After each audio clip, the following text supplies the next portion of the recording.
애도 못 낳는 주제에 뭘 안다고 간섭이야.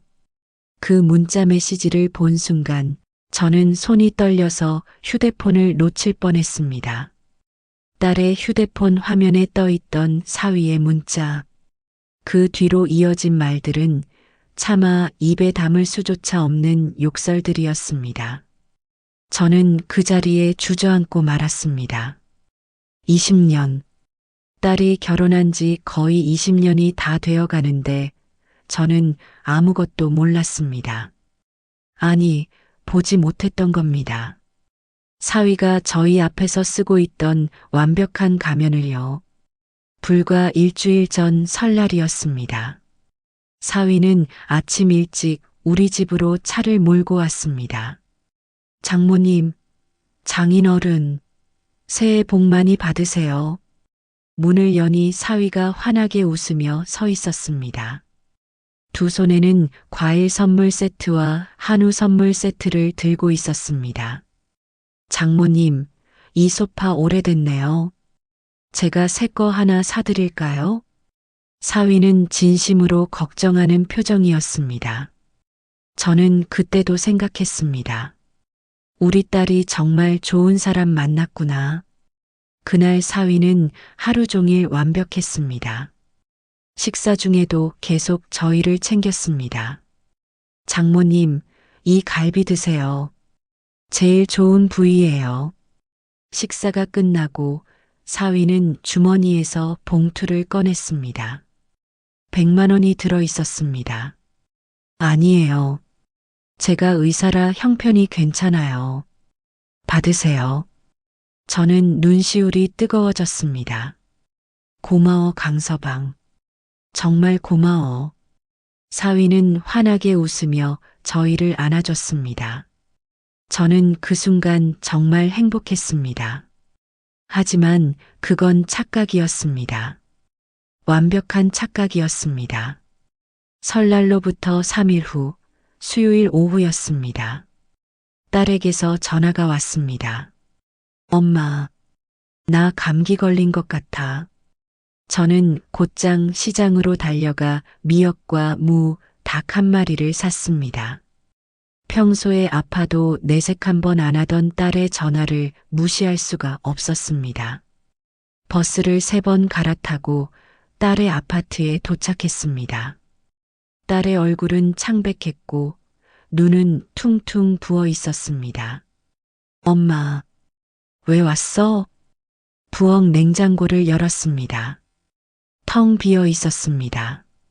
김치 한 통, 우유 한 팩, 시든 채소 몇 개. 싱크대 아래에는 컵라면과 즉석밥만 쌓여 있었습니다. 백숙이 끓는 동안 딸은 소파에서 잠들었습니다. 저는 이불을 덮어주려다가 소파 옆 테이블 위에 놓인 휴대폰이 눈에 들어왔습니다. 화면이 켜져 있었습니다. 그 순간 화면에 떠 있는 문자 메시지가 눈에 들어왔습니다. 발신자 남편. 오늘 오전 10시 32분 설날 당일. 애도 못 낳는 주제에 뭘 안다고 간섭이야. 저는 얼어붙었습니다. 그날 아침 사위는 저희 집에서 환하게 웃으며 인사했습니다. 그런데 그 몇 시간 전에 딸에게 이런 문자를. 손이 떨려서 스크롤을 내렸습니다. 오후 6시 23분 우리 집에서 돌아간 직후. 내 친정 냄새 때문에 옷 다 빨아야겠어. 지하방 냄새. 저는 그 자리에 주저앉았습니다. 더 아래로 스크롤을 내렸습니다. 애도 못 낳는 주제에 불임년 내 친정이 가난해서 유전자가 그 모양. 20년 동안 우리를 이렇게 속였어. 엄마. 딸이 잠에서 깨어 저를 내려다보고 있었습니다. 엄마, 그걸 봤어? 저는 딸을 끌어안았습니다. 민지야, 왜 말 안 했니? 딸은 제 품에서 울음을 터뜨렸습니다. 엄마, 미안해. 강서방이. 엄마 아빠 앞에서만 잘하는 거 나도 알아. 뒤에서는 매일, 매일 이래. 근데 말하면 엄마 아빠가 상처받잖아. 저는 온몸이 떨렸습니다.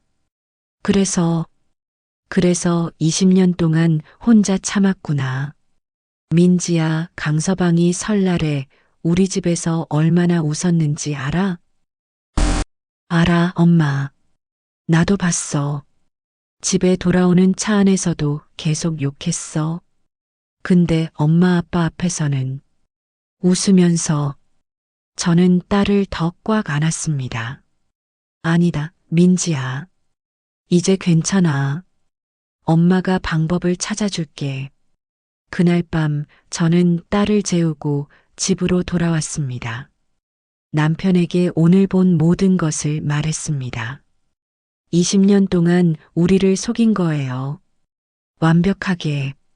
남편의 주먹이 떨렸습니다.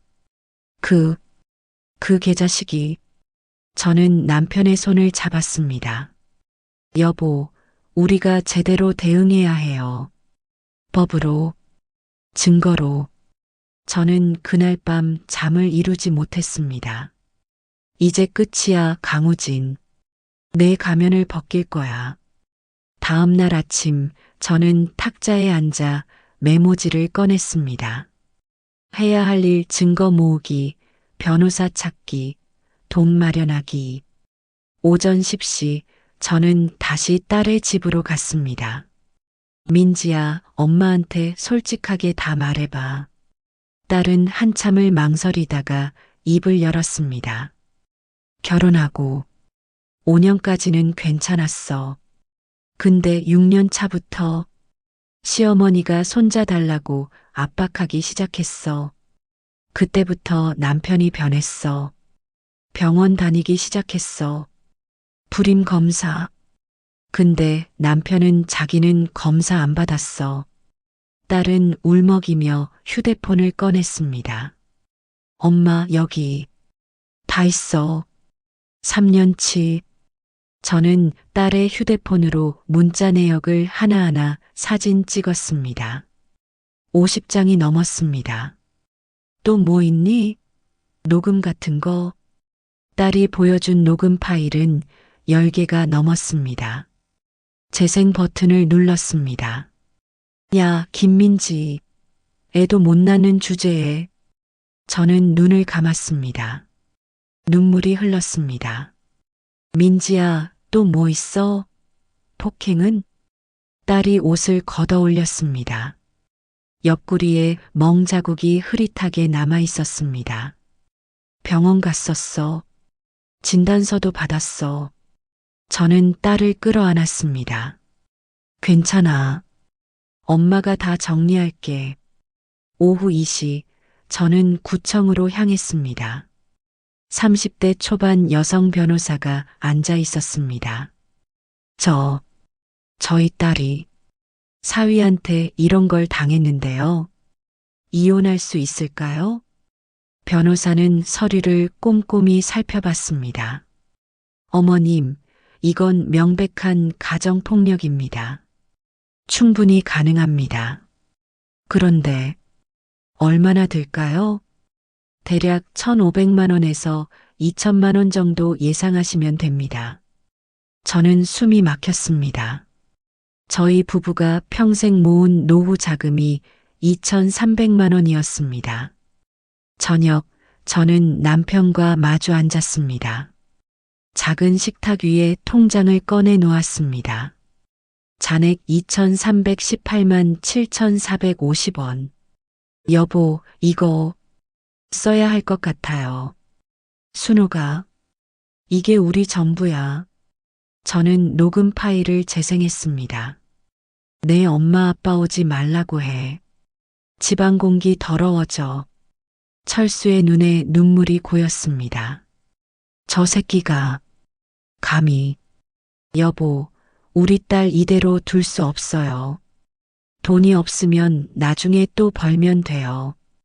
근데 딸은 하나밖에 없잖아요. 철수는 한참을 고민하다가 고개를 끄덕였습니다. 그래. 다 써. 딸 인생이 더 중요해. 다음 날 저는 변호사 사무실을 찾아갔습니다. 그날 통장에서 500만 원이 빠져나갔습니다. 변호사는 탐정 사무소를 소개해 줬습니다.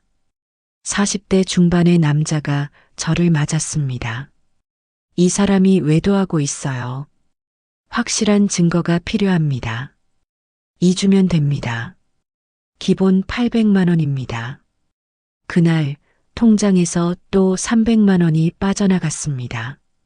남은 잔액 1,518만 7,450원. 10일째 되던 날 탐정에게서 전화가 왔습니다. 어머님 잡았습니다. 호텔 들어가는 장면. CCTV 화면도 확보했습니다. 2주 후 저는 탐정 사무소에서 최종 보고서를 받았습니다. 사위와 금강병원 간호사 이수진이 호텔에 들어가는 장면이 모두 담겨 있었습니다. 참고로 어머님, 이 간호사 2년 전에도 다른 기혼 의사와 스캔들 터져서 경고받은 적 있대요. 저는 고개를 끄덕였습니다. 그래, 이 여자도 가만 안 둘 거야. 그날 밤 저는 모든 증거를 정리했습니다. 문자 캡처 50장, 폭언 녹음 파일 10개, 폭행 진단서 일부, 외도 사진 30장, 외도 영상 5개, 통장 잔액 818만 7,450원, 노후 자금의 3분의 1을 써버렸습니다. 하지만 후회는 없었습니다. 딸의 눈물, 어머니의 각오, 소송장을 발송하기 전날 밤 저는 잠을 이룰 수 없었습니다. 딸에게서 문자가 왔습니다. 엄마 자요? 나 무서워. 저는 곧바로 전화를 걸었습니다. 민지야, 우린 증거가 있어. 그리고 법이 있어. 괜찮아. 다음 날 아침 10시 변호사가 전화했습니다. 어머님, 지금 소송장 발송했습니다. 그리고 병원 윤리위원회에도 민원 접수했어요. 오후 3시쯤 딸에게서 다급한 전화가 왔습니다. 엄마, 남편이 소송장 받았대. 지금 미쳐 날뛰고 있어. 민지야, 집 나와. 지금 당장 우리 집으로 와. 우리는 서둘러 딸의 아파트로 향했습니다. 딸이 캐리어 하나를 끌고 몸을 떨고 있었습니다. 남편이 당장 집 들어와. 소치야 안 하면 너희 친정 다 죽여버린다고. 저는 딸을 끌어안았습니다. 민지야, 괜찮아. 우리 집으로 가자. 저희 집은 12평 반지하 월세방이었습니다. 하지만 그날만큼은 이곳이 세상에서 가장 따뜻한 곳으로 느껴졌습니다. 밤 10시 딸의 휴대폰이 울렸습니다. 전화는 계속 울렸습니다. 그리고 문자가 쏟아지기 시작했습니다. 소치야 안 하면 다 죽여버린다. 저는 딸의 휴대폰을 빼앗아 전원을 껐습니다. 다음 날 탐정에게서 전화가 왔습니다. 어머님, 추가 정보 하나 더 있어요. 피고 강우진 씨 5년 전에 사귀던 여자도 임신 안 된다고 헤어졌대요. 근데 그 여자 헤어지고 6개월 만에 다른 남자 만나서 바로 임신했대요. 저는 숨이 막혔습니다. 이 개자식이 자기가 문제인 걸 알면서도. 전화를 끊고 저는 딸에게 달려갔습니다. 민지야, 아이 안 생긴 거 강우진 때문이야. 딸은 바닥에 주저앉아 울기 시작했습니다.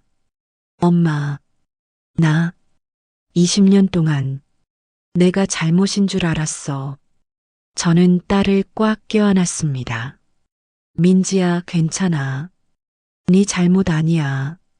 그러던 어느 날 오후 제 휴대폰에 모르는 번호로 전화가 왔습니다. 혹시 김민지 씨 어머님 되시나요? 저는 금강병원 의사 부인인데요. 이수진이라고 아세요? 제 심장이 뛰기 시작했습니다. 2년 전이었어요. 제 남편이 그 간호사랑 스캔들이 있었어요. 근데 최근에 병원 소문 들었어요. 이수진이 또 외과 과장이랑 사귄다고. 저 도와드리고 싶어요. 그 여자 때문에 저도 너무 힘들었거든요. 다음 날 저는 그 여자를 만났습니다. 정혜진이었습니다. 정혜진은 봉투를 꺼냈습니다. 여기요. 2년 전 제 남편과 이수진이 주고받은 문자들이에요. 사위와 주고받은 문자와 거의 똑같은 패턴이었습니다. 혜진 씨, 우리 힘을 합쳐요. 이번에 그 여자 제대로 벌받게 해요. 네, 어머님. 꼭요. 며칠 후, 저는 변호사를 만났습니다. 정혜진이 준 증거들을 전달했습니다. 어머님, 대박이에요. 이 정도면 이수진 완전히 끝났어요. 이틀 후, 사위 측에서 연락이 왔습니다. 어머님, 피고가 완전히 무너졌어요. 합의금 2억까지 올리겠대요. 저는 숨이 막혔습니다. 2억? 선생님, 딸한테 물어볼게요. 저는 집으로 돌아와 딸을 불렀습니다. 민지야, 사위 측에서 합의 제안 들어왔어. 2억. 딸은 한참을 침묵했습니다. 엄마, 나 받고 싶지 않아. 돈으로 입 막으려는 거잖아. 나는 돈보다 진실이 더 중요해. 딸의 눈빛이 달라져 있었습니다. 엄마, 끝까지 가자. 법정까지. 저는 딸을 끌어안았습니다. 그래, 민지야. 그날 밤 저는 변호사에게 문자를 보냈습니다. 합의 거절합니다. 재판 진행하세요. 일주일 후 정혜진이 전화했습니다. 어머님, 이수진 징계 결정 났어요. 해고요. 저는 안도의 한숨을 쉬었습니다. 재판 전날 밤이었습니다. 딸이 또 악몽을 꿨습니다. 아니야. 싫어. 때리지 마. 저는 딸을 흔들어 깨웠습니다. 엄마, 무서워. 내일 법정에서 저 사람 봐야 한다고. 저는 딸의 등을 쓰다듬었습니다. 괜찮아. 엄마가 옆에 있어.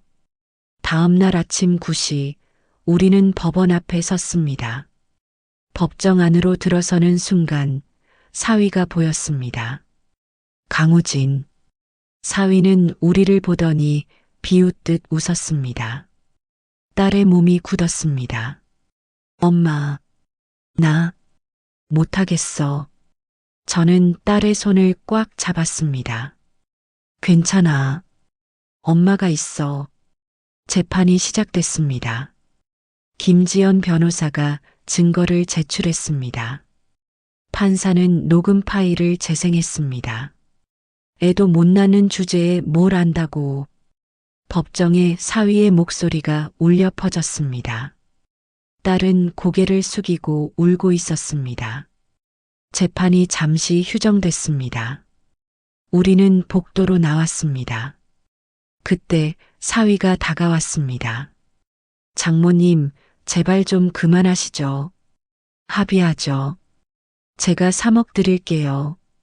저는 비웃었습니다. 3억? 네, 3억이요. 그러니까 제발. 싫어. 우리한테 필요한 건 돈이 아니야. 내가 벌 받는 거. 사위는 주먹을 꽉 쥐었습니다. 장모님, 이제 그만하시죠. 사람이 참는데도 한계라는 게 있어요. 그때 남편 철수가 벌떡 일어나 사위의 멱살을 잡았습니다. 이 개자식이. 그러자 강우진은 남편 철수의 손을 잡아 끌어 철수를 바닥에 내동댕이 쳤습니다. 김지연 변호사가 달려와 말렸습니다. 아버님 괜찮으세요? 다들 진정하세요. 증거 하나 더 잡혔네요. 복도 CCTV 다 찍혔어요. 사위의 얼굴이 파랗게 질렸습니다. 재판이 재개됐습니다. 갑자기 법정 문이 열렸습니다. 이수진이었습니다. 판사님, 제가 증언하고 싶어요. 이수진은 증인석에 섰습니다. 이수진입니다. 금강병원 전 간호사이고 피고 강우진과 불륜 관계였습니다. 저는 강우진 씨한테 속았어요. 그 사람이 아내랑 이혼할 거다고 했어요. 근데 거짓말이었어요.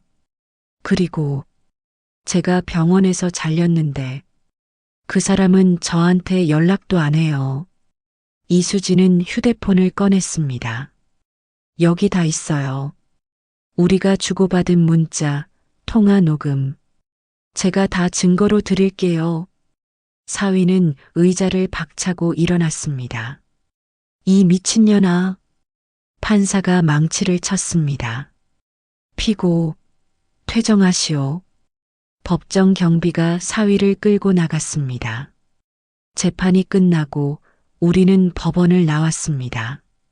김지연 변호사가 말했습니다.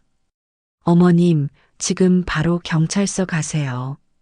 협박 및 폭행죄로 고소하세요.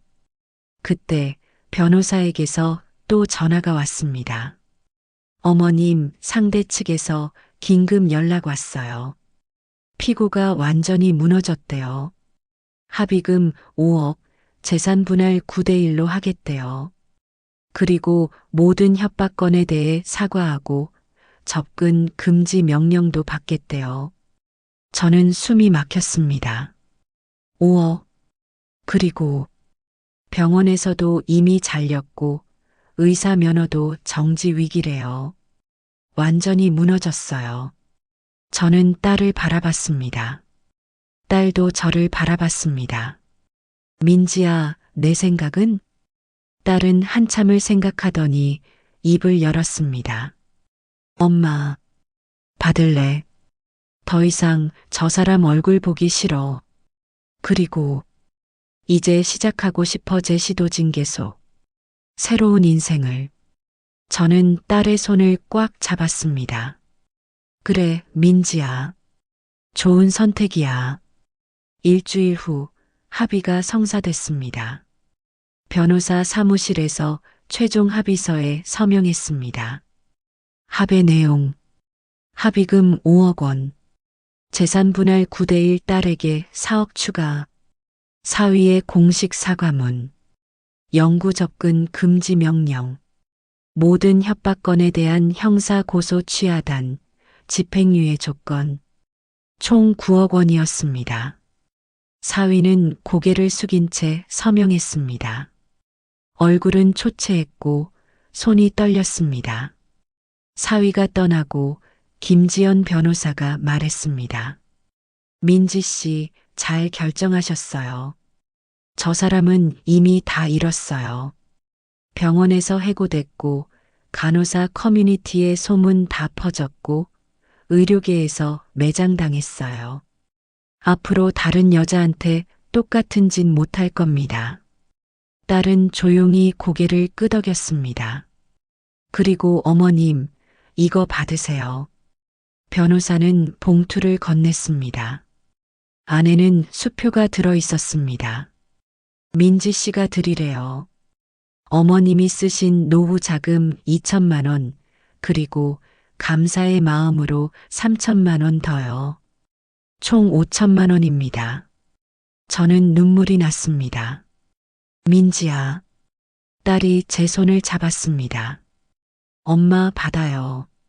엄마 아빠가 나 때문에 다 쓰셨잖아요. 나 아직 젊어요. 이 돈으로 새로 시작할 수 있어요. 저는 딸을 끌어안았습니다. 고마워, 민지야. 정말 고마워. 3개월이 지났습니다. 딸은 합의금과 재산 분할금으로 강남에 작은 오피스텔을 샀습니다. 25평짜리 깨끗한 집이었습니다. 그리고 사회복지사 자격증 학원에 등록했습니다.